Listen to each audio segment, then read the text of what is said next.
पूज्यपाद स्वामिने नमो नमः। आचार्य श्री पूज्यपाद स्वामी से शिष्य प्रश्न करता है कि हे आचार्य श्री, आपने कहा है कि स्व उपकार में लग जाना चाहिए, परोपकार को छोड़ दीजिए। अभी तक हम इस शरीर के ही उपकार में लगे हुए हैं, शरीर का ही भला, शरीर का ही पोषण, इसमें ही जीवन जा रहा है। तो आपका उपदेश प्राप्त हुआ कि हमें आत्मा के उपकार में, अपने उपकार में लगना चाहिए। तो हे आचार्य श्री, कृपया हमें बताएं कि यह स्व और पर का भेद विज्ञान कैसे होता है। हम तो जन्म से लेकर के इस शरीर में ही रह रहे हैं। मंदिर जाते हैं तो भी साथ में जाते, आते हैं तो भी साथ में, व्यापार करने जाते तो व्यापार करने, शिखर जी गिरनार जी जाते तो शिखर जी गिरनार जी, जहाँ भी जब भी जाते हैं कभी अलग अलग जाते हुए नहीं देखा। खाते पीते, बातचीत करते, फिर भी आप कह रहे हैं कि ये दो तत्व हैं, एक नहीं है। मैं चेतन तत्व हूँ और ये जड़ तत्व है। जैसा कि 12 भावना में बहुत प्यारा लिखा है, तू चेतन अरु देह अचेतन, ये जड़ तू ज्ञानी, मिले अनादि यतन तैं बिछुड़े, ज्यों पय अरु पानी। जैसे दूध और पानी, माने गाय के स्तन से जो दूध निकाला गया है, उस दूध में भी पानी मिला हुआ है। वो शुरू से ही, माने जब बाल्टी में, जग में दूध आया तो दूध के साथ पानी मिला हुआ है। ऐसे ही जीव का जन्म हुआ तो जीव और शरीर ये दोनों साथ ही हैं, लेकिन इन दो में दूध पानी नहीं है, पानी दूध नहीं है। जितना मावा निकलता है उतना दूध है, और बाकी जो उड़ जाता है, वाष्प बन जाता है, वो पानी है। तू चेतन अरु देह अचेतन, ये जड़ तू ज्ञानी, मिले अनादि यतन तैं बिछुड़े, ज्यों पय अरु पानी। मिले हुए भी दूध और पानी की तरह हैं, अलग भी दूध और पानी की तरह हैं, और यत्न पूर्वक दूध और पानी की तरह ही अलग किया भी जा सकता है। मिले अनादि से हैं, जैसे दूध मिला हो और पानी मिला है। अलग दोनों, अपना अपना लक्षण, अपना अपना गुणधर्म, पानी का अपना है, दूध का अपना है। ऐसे चेतन का अपना है, पुद्गल का अपना है। ये दोनों के गुणधर्म, विशेषताएं अलग अलग हैं, और यत्न पूर्वक हम उसको दूध में से डंडा मार मार करके दूध को अलग नहीं कर सकते हैं। हम उसको कैंची ले जा करके अलग नहीं कर सकते हैं, चाकू ले जा करके अलग नहीं कर सकते हैं। उसको यत्न पूर्वक यत्न करना पड़ेगा। उसमें जो घी छुपा हुआ है उसका यत्न प्रयत्न करना होगा, तभी हमारे लिए उसकी प्राप्ति होगी। लेकिन होगी अवश्य, क्यों? वो अलग है। इसी तरह से इस देह से भिन्न आत्मा को जाना जा सकता है। क्यों? क्योंकि वो देह से भिन्न है। रूप हमारा सब सो न्यारा। वाह! ज्ञानियों की दृष्टि में अपना रूप देखो। इस रूप की बात नहीं कर रहे हैं।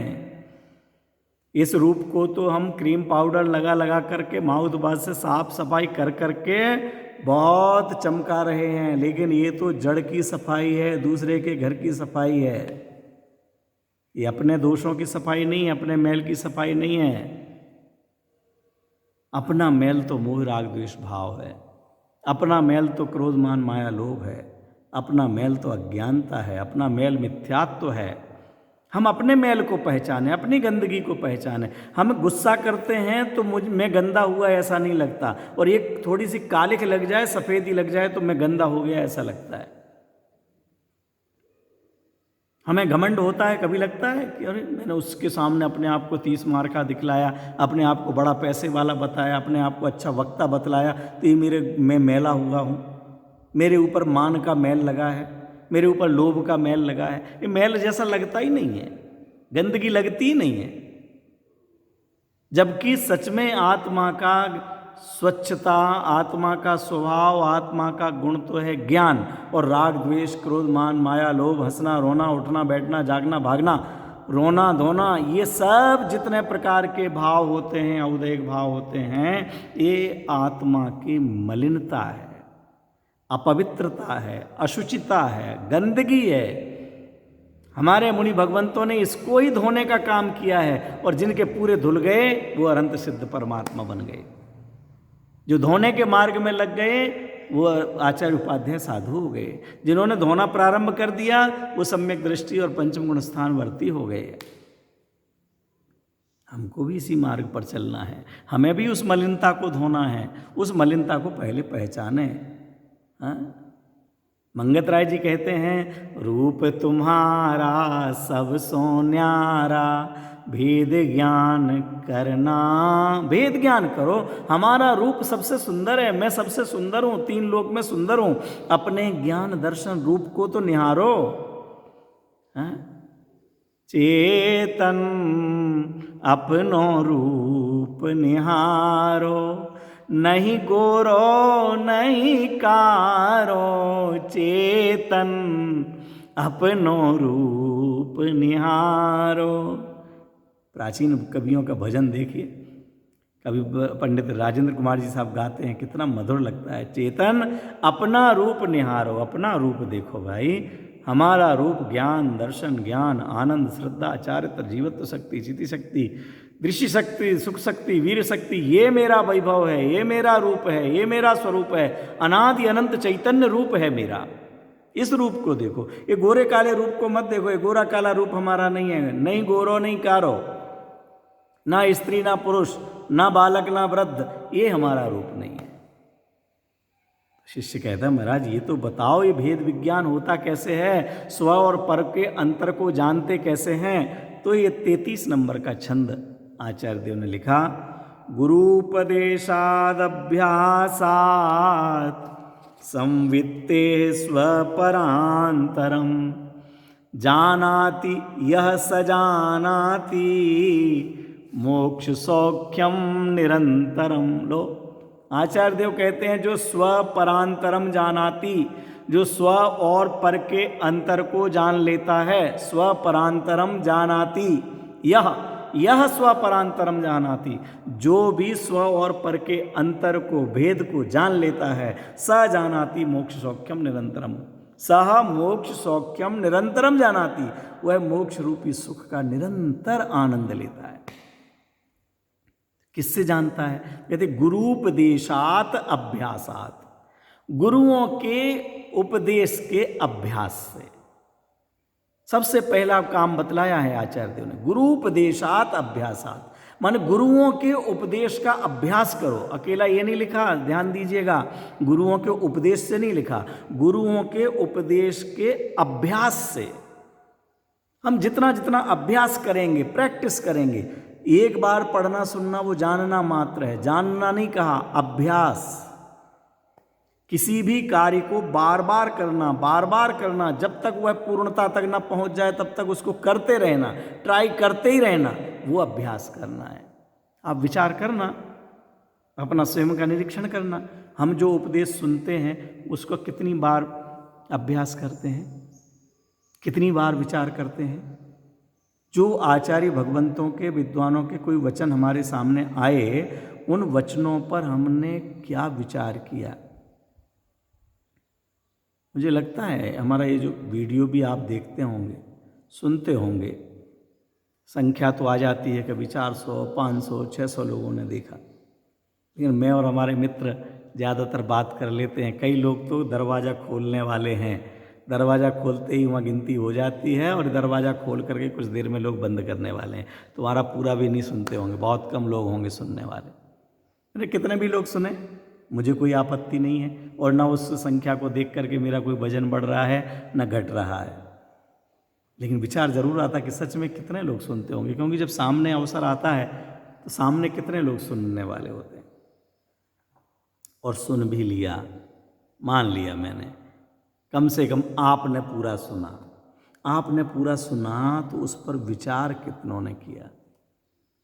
इन 500 लोगों में से कितने लोग होंगे जिन्होंने चाहा होगा कि मैं मूल इष्टोपदेश ग्रंथ लेकर के सुनूं? जिन्होंने चाहा होगा उनमें से कितने लोगों ने उस ग्रंथ की उपलब्धता की होगी, चाहे पीडीएफ में चाहे मूल ग्रंथ में, और ग्रंथ भी ले लिया होगा तो कितने लोग खोल रहे होंगे? खोल रहे होंगे तो कितने लोग विचार कर रहे होंगे?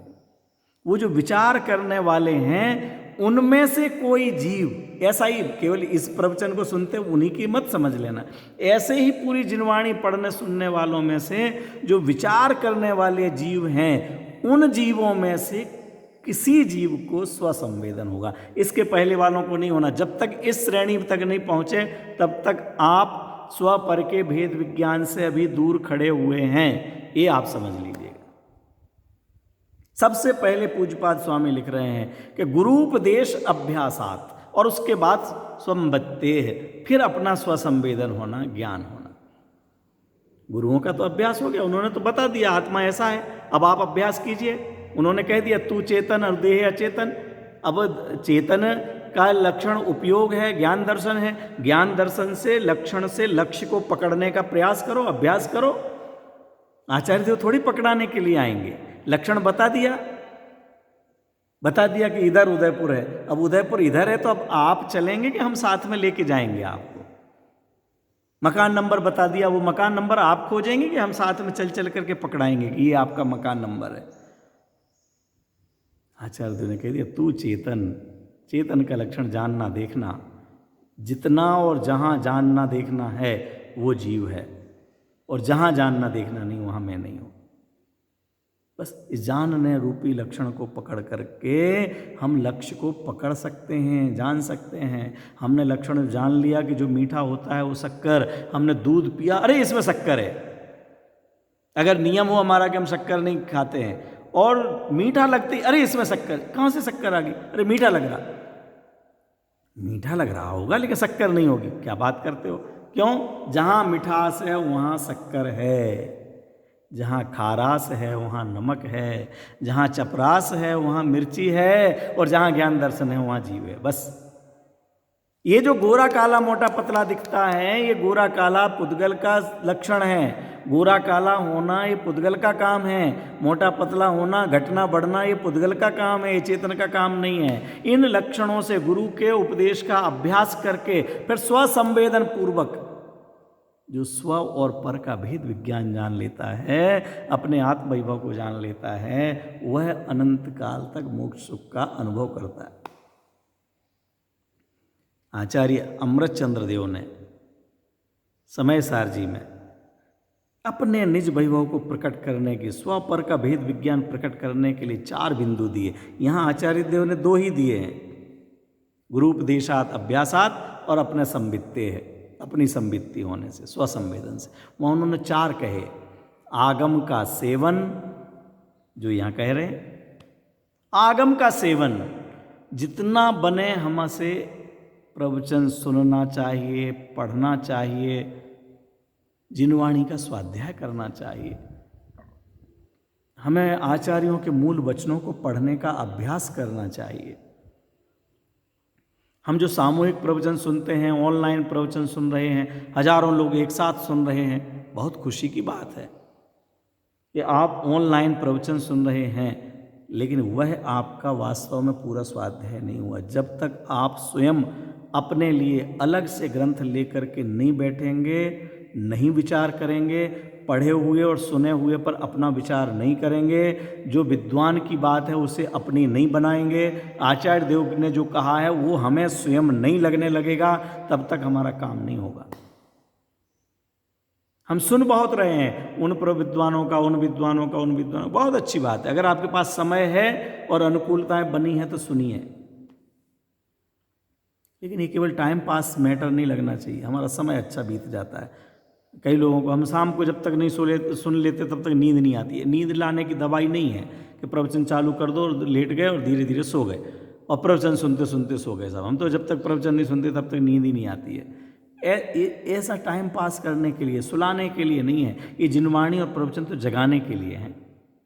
आगम का सेवन, युक्ति का अवलंबन, पर अपर गुरु का उपदेश, उससे मिलान करो। पूर्वाचार्यों ने क्या कहा, वर्तमान में गुरु क्या कह रहे हैं, ये भी वही कह रहे हैं, वो भी वही कह रहे हैं, वहाँ कुछ कहा यहाँ कुछ कहा, तो इनकी क्या संधि होगी, ये किस नए से है, वो किस नए से है, उसमें युक्ति लगाओ, तर्क लगाओ और फिर स्वसंवेदन की मुहर लगाओ। बिल्कुल यही मुझे भाषित हो रहा है।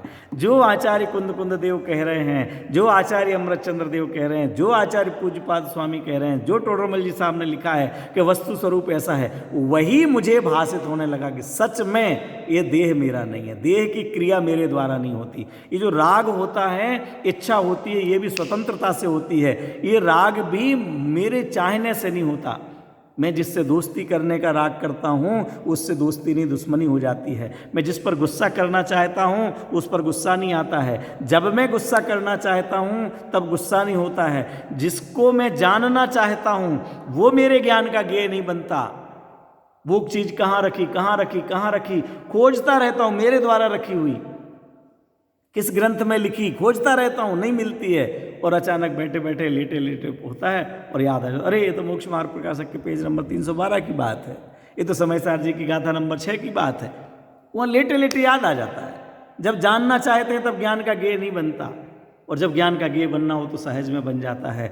ऐसे चाहे वो ज्ञान की पर्याय हो, श्रद्धान की पर्याय हो, चारित्र की पर्याय हो, सभी पर्याय स्वतंत्रता से, सहजता से अपने निश्चित प्रवाह क्रम में हो रही हैं। उनका मैं करता नहीं हूँ। इस प्रवाह क्रम का मैं तो मात्र मात्र मात्र ज्ञाता हूँ स्वतंत्र निश्चल निष्काम, ज्ञाता दृष्टा आत्म राम। मैं अजर अमर अविनाशी हूँ, मेरा कभी नाश नहीं होता, मेरी कभी मृत्यु नहीं होती। ये देह तो सड़ना गलना, ये तो पुद्गल का काम है, जड़ का काम है। आज नहीं तो कल सबको दिखेगा कि छूट गया, और मुझे अभी दिख रहा है कि मैं इससे छूटा हुआ हूँ। ऐसा भेद विज्ञान हमें गुरुओं की वाणी के अभ्यास से होगा, तत्व अभ्यास से होगा।